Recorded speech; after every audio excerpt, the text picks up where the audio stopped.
Remastered version Color Glossy Black Update Review. So in this video guys, tatalakayin natin yung specs, features, at syempre yung kanyang updated price. Kaya naman samahan nyo ikutan tong motor na to. Let's go! So bago muna ang lahat guys, dito na muna tayo sa kanyang technical specification. Of course, this one is powered by 155cc, liquid-cooled, 4-stroke, single overhead cam, 4-valve at single cylinder.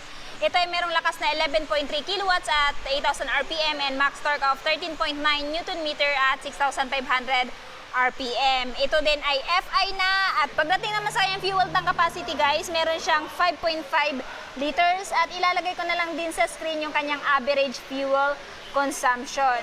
So, pagdating naman sa kanyang overall looks, of course this one guys ay ang tawag nilang Yamaha Black.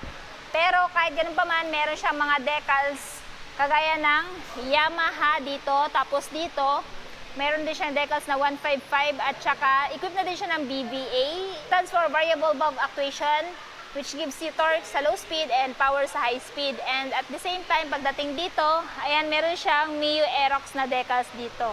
So, para sa akin, napakaganda na ito yung color combination ng decals niya guys. Mas minimal, napakagandang tingnan. So, dito tayo guys sa kanyang headlight. Pagdating sa headlight, ganun pa rin naman, equip pa rin siya ng LED headlight. Ayan. Tapos meron pa siyang decals dito guys na Mio Aerox. Ayan. Which is meron ding stripe na blue at dito yung brand niya na Yamaha. So dito, ayan, ito yung kanyang eyeline guys na nagpapa-premium, nagpapaganda dito sa motor na to or sa scooter na to. Yung LED headlight niya. At pagdating sa turn signal guys, bulb type pa rin at equipped na din siya ng hazard lamp. And pagdating sa suspension, naka-telescopic fork suspension siya sa front with single disc. Ayan, ito yung single disc guys. Single pot piston brake caliper, hindi pa po siya naka-ABS. Yung naka-ABS po is yung S version.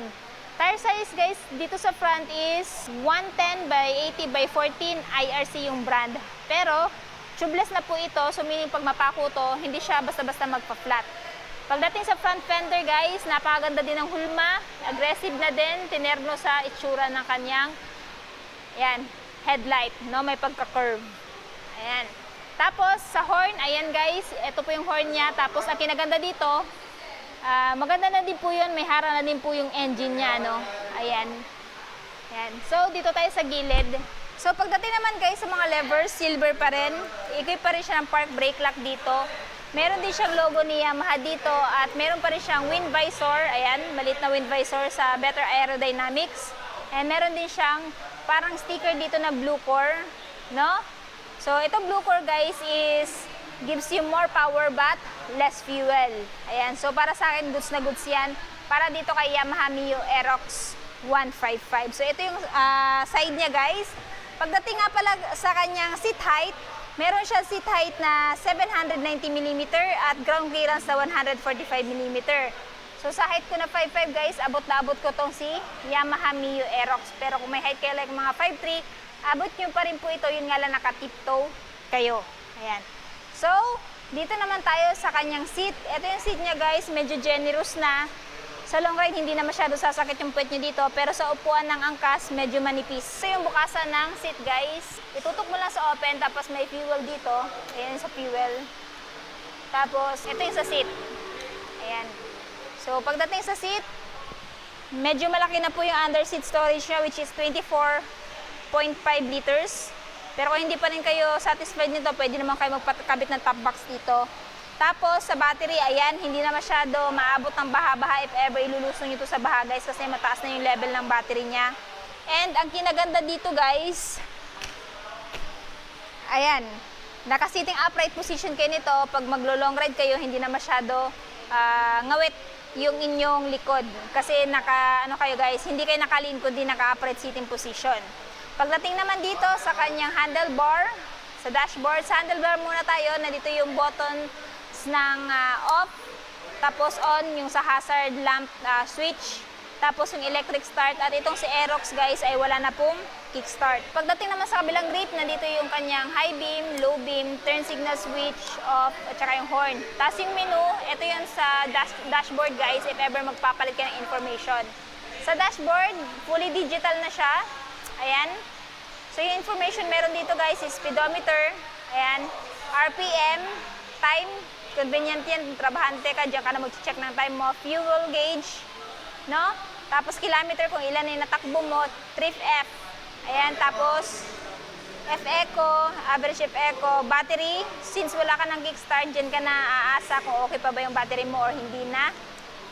Trip, tapos BL, brightness level 2. Tapos, ito pala yung odometer niya, guys. Ayan. Tapos, dito, equip na siya ng Yamaha Motorcycle Connect. It is an app na ida-download mo sa phone mo nang sa ganon, dyan mo ma-check yung maintenance ng motor na to at marami pang iba, no? So, ayan. Ito yung apakan ng angkas, guys. Pwede mo i-fold kung wala ka namang angkas. Tapos, dito, ito yung cover ng kanyang radiator. Ayan. Since this one, guys, is liquid cooled na, no? Tapos, dito, ito yung tambucho niya. May guard pa rin para hindi mapasok yung angkas mo or ikaw. Equip pa rin siya ng dual shock unit swing suspension sa likod. And pagdating sa sukat ng gulong naman is ayan, 140 by 70 by 14 tubeless tire, IRC pa rin yung brand. At kung mapapansin nyo, may decals din siya sa kanyang cast wheel, guys, or sa kanyang mags. So, tinerno yung decals siya dito sa decals ng kanyang side fairings. Ayan. Anyway, sa mga nagtatanong, braking system sa likod, drum brake pa rin. Hindi pa rin po siya naka-disc brake. Ayan. So, sa tail naman tayo. Dito sa tail, ayan, LED na po. Turn signal, naka-bulb type pa rin. Pero kahit ganun pa man, napakalakas ng buga niya. May ilaw pa rin ang plaka. Naka-reflectorize pa rin for added visibility during your night ride. Tapos, ito yung plate holder niya. Pagdating naman dito, ito yung panggilid niya, guys. At yung sinasabi ko sa inyo kanina, ito yung drum brake niya. Dito, center stand, side stand. Equip siya ng side stand switch. So meaning pag nakababa to, hindi nyo po mapapaandar yung motor ninyo. Dapat nakaangat yan. Isa yan sa safety feature na nilagay ni Yamaha kay Aerox. Tapos ito, yan, apaka ng angkas or foot peg. Siyempre, apaka ng driver. Pero kung gusto nyo naman ng scooter na meron kayo option for cruising style, mag-NMAX po kayo. Pero kung gusto nyo naman na okay na kayo sa upright position, dito kayo sa Aerox 155. Mas mura ito kumpara kay NMAX. So, yun po yung kanyang kabuang itsura, guys. And if ever interested kayo dito sa motor na to, meron po silang dalawang color variant na available dito, which is glossy black at saka itong racing blue. So, meron po siyang updated price, guys, na 124,000 pesos kung bibilhin nyo ng cash. Tapos, down payment is 12,000 at monthly sa 3 years na 5,783 at rebates na 200. Ayan. So, ito pong scooter na to, guys, ay available lamang sa Yamaha Bike Link Tagum. Yung full address at yung kanilang phone number, ayan po nasa screen. At i-check nyo na lang din po sa description box. Dahil dyan ko po nilalagay yung full address at saka phone number ng mga dealer. Ayan. So, ayan guys, kung may katanungan pa kayo regarding sa scooter na to, comment down below. Anyway, palagi ko naman binabasa yung mga comments ninyo. At kung ano po yung next na motor na gusto nyo ipa-vlog sa akin, i-comment nyo na lang sa baba. So, yun guys, hanggang dito na muna tayo. Ride safe and peace out!